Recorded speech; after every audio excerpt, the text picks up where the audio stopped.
Venimos estudiando el capítulo 11 del Evangelio de Lucas, que habíamos comenzado desde el verso 14, donde Jesús había liberado un demonio a un hombre que lo mantenía mudo y también ciego según Mateo. Y lo fuimos complementando con los relatos de los otros dos evangelios sinópticos, tanto el de Marcos como el de Mateo, para poder ver la integridad de la situación y el problema que cada evangelista estaba mostrando de acuerdo a su punto de vista o su visión del mismo evento milagroso que Jesús realizó. Con esto hicimos el primer video que hemos titulado El pecado imperdonable, donde detectamos tres emociones que se manifestó entre los que estaban presentes que vieron el milagro.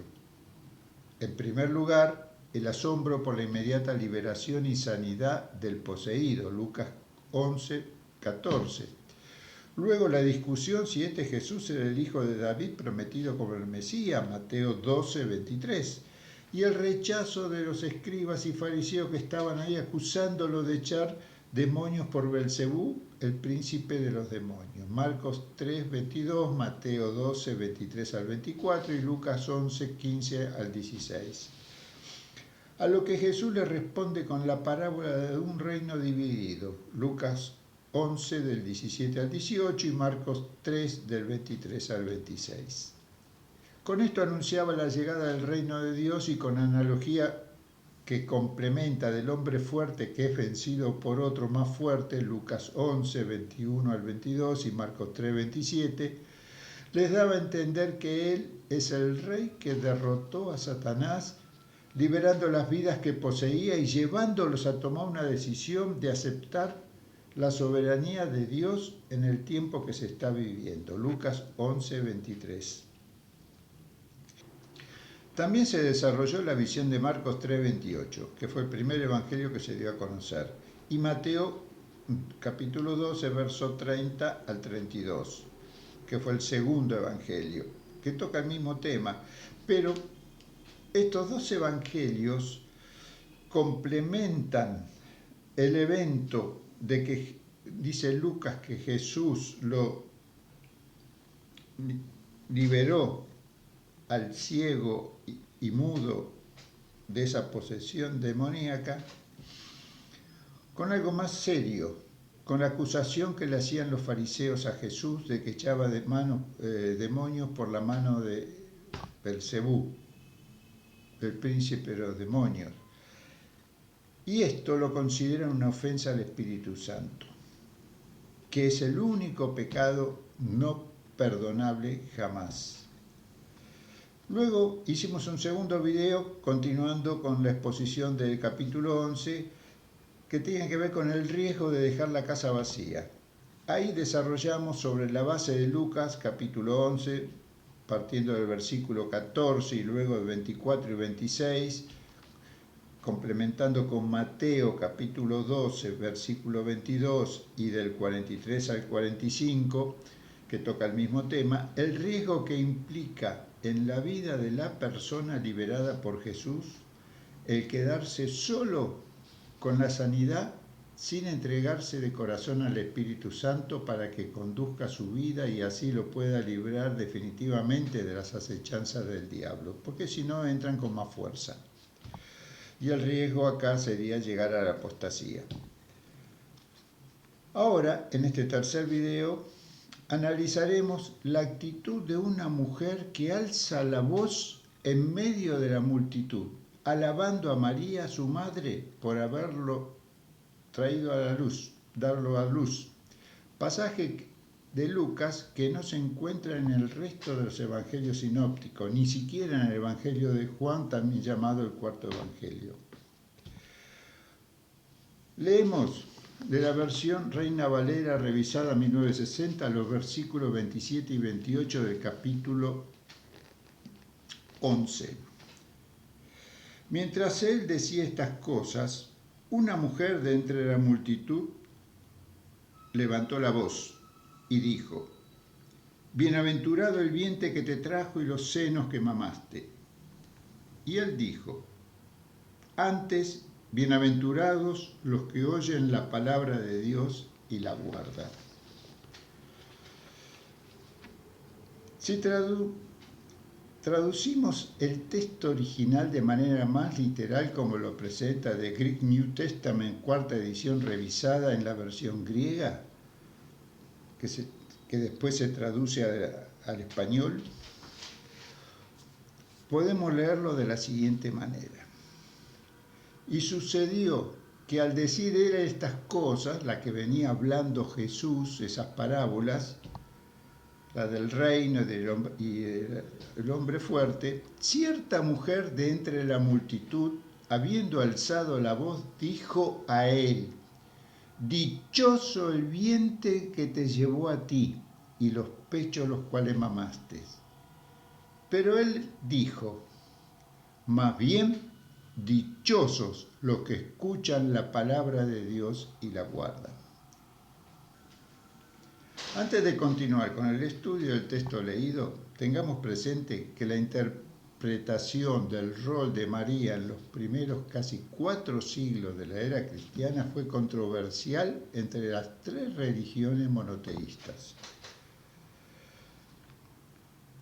Desde el comienzo de la Iglesia cristiana y a medida que pasaban los años, el rol de María fue adoptando 2 posiciones respecto a si debería llamarse Madre de Dios o Madre de Cristo. Esto generó posturas irreconciliables entre las congregaciones regionales que llegó hasta poner en riesgo no solo la unidad de la Iglesia, sino también la paz interior del Imperio Romano. Debido a ello, el emperador Teodosio II convocó en Éfeso en el año 431 de la era cristiana un concilio ecuménico de obispos para resolver el tema. Este es el concilio más significativo en cuanto a la definición del rol de María. En él se proclamó solemnemente el título de Teotokos, que es Madre de Dios, para la Virgen María.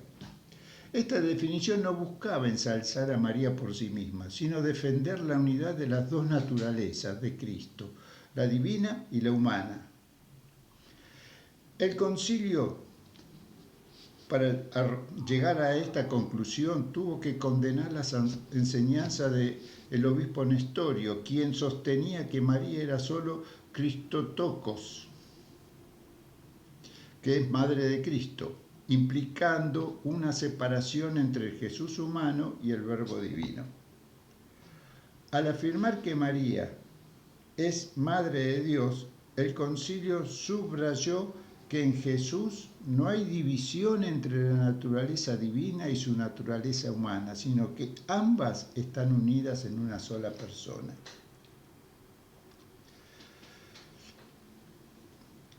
Esto posteriormente fue 20 años después ratificado en el Concilio de Calcedonia. Actualmente, la Iglesia Católica de Roma la exalta y adora como Madre de Dios. Además, la pone como ejemplo de vida, pureza y castidad a quien se debe acudir en oración para llevarnos a Jesús. Argentina como nación, en 1930, fue puesta bajo la advocación de la Virgen María por el Papa Pío XI, siendo la Virgen de Luján actualmente la patrona nacional y su devoción trasciende lo religioso, siendo un símbolo de identidad nacional, especialmente en las reparticiones de las Fuerzas Armadas, policiales y educativas donde se encuentra la imagen de la Virgen. Los reformistas y evangélicos también reconocemos teológicamente que María es la Madre de Dios en cuanto a que gestó a Cristo, Dios humano y que tiene las 2 naturalezas, la divina y la humana, que es una mujer sumamente bendecida, elegida por Dios sin mérito propio, para un papel único en la historia de la salvación, traer al Mesías, mediante la cual se hizo carne. Pero, como cualquier otro ser humano, la salvación y gracia que recibió le fue dada a través de Cristo.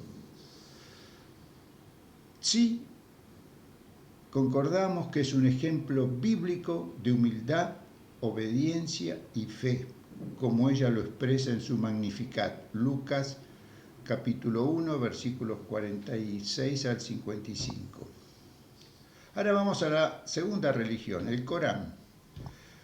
La llama Mariam en árabe, reconociéndola solo como la madre de Jesús, a quien llama Isa, una de las mujeres más puras, devotas y piadosas de todos los tiempos, e incluso le dedica un capítulo completo, el Sura 19, titulado Mariam, en el libro sagrado del Islam. La importancia y alta estima con que se la menciona es para alentar a los creyentes musulmanes que con fe y devoción se pueden superar las pruebas y alcanzar un estatus elevado ante Dios.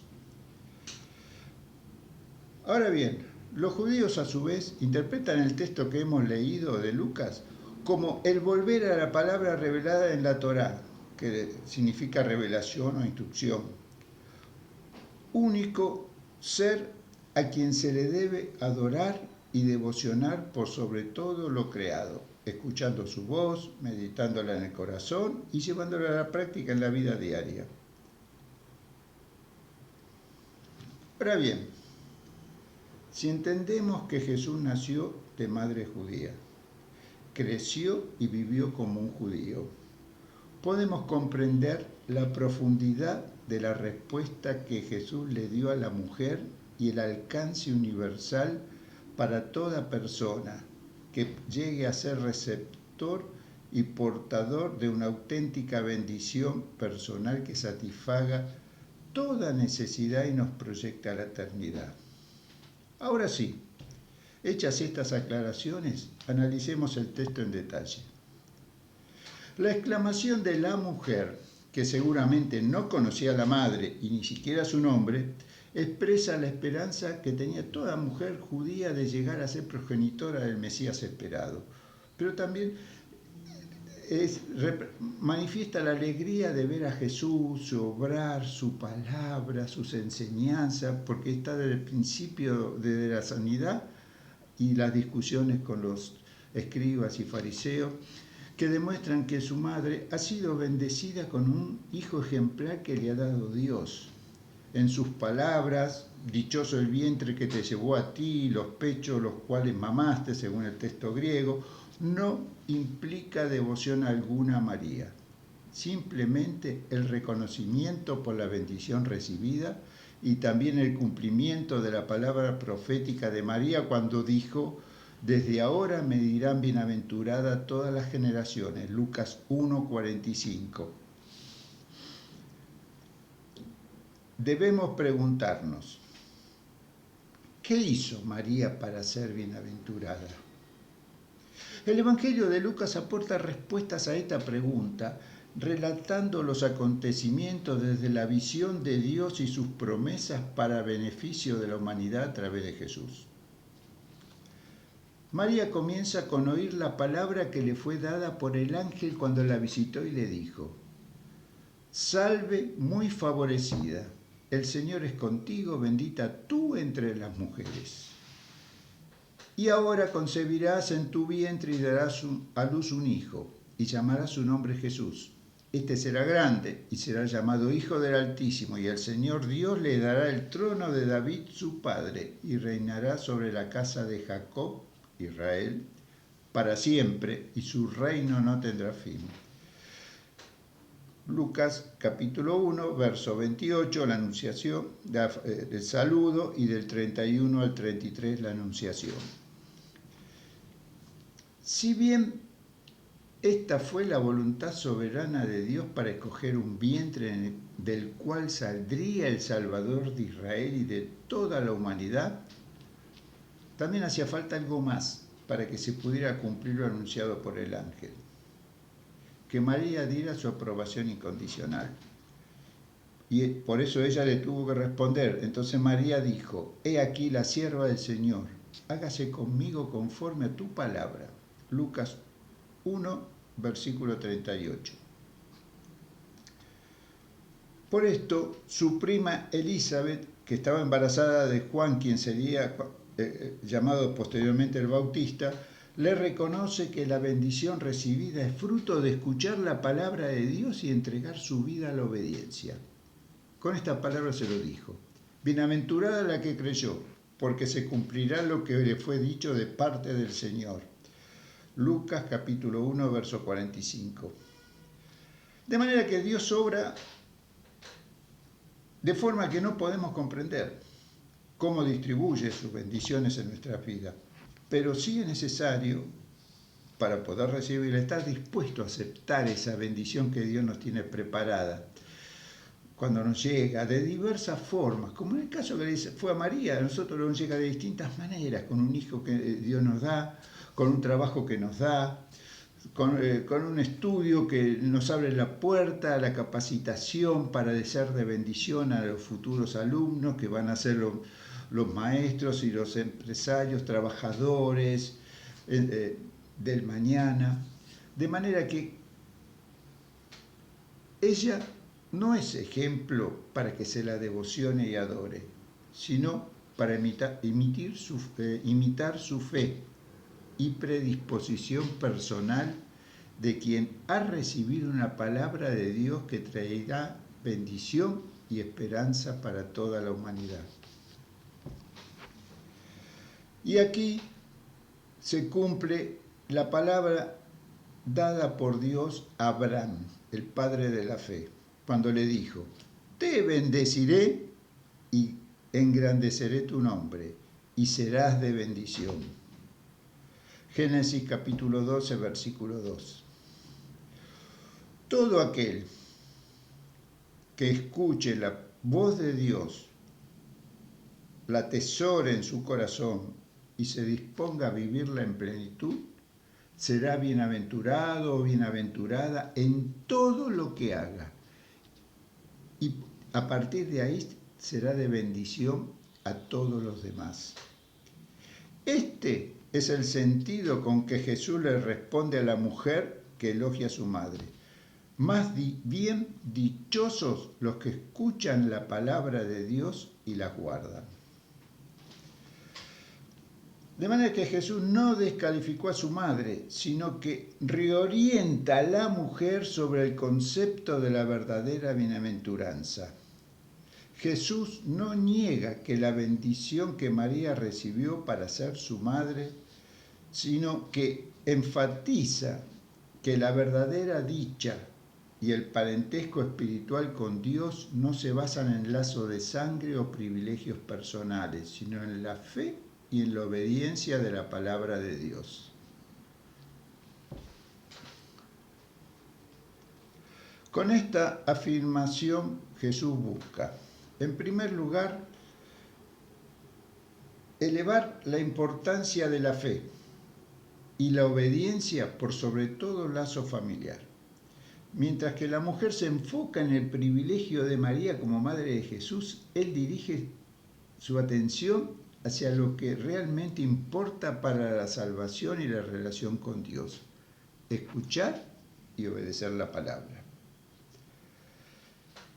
Y abre la universalidad de las bienaventuranzas.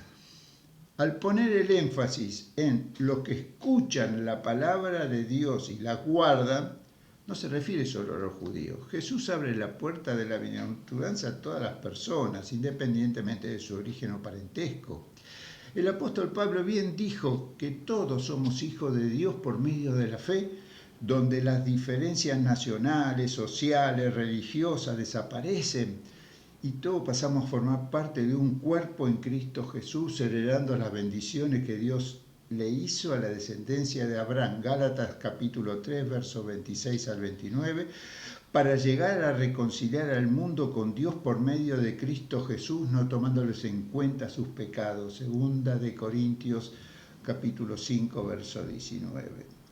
Y como tercera visión, Jesús busca enfatizar la esencia de su misión. La misión de Jesús no era establecer una dinastía terrenal o una religión o una relación de parentesco privilegiado, sino proclamar el reino de Dios, Lucas 11:20, y llamar a los oyentes a una vida de fe y obediencia que va mucho más allá de la muerte, como Juan lo expresa en su Evangelio en el capítulo 8, verso 51, cuando Jesús les dijo a sus discípulos: de cierto os digo, que el que guarda mi palabra nunca verá la muerte.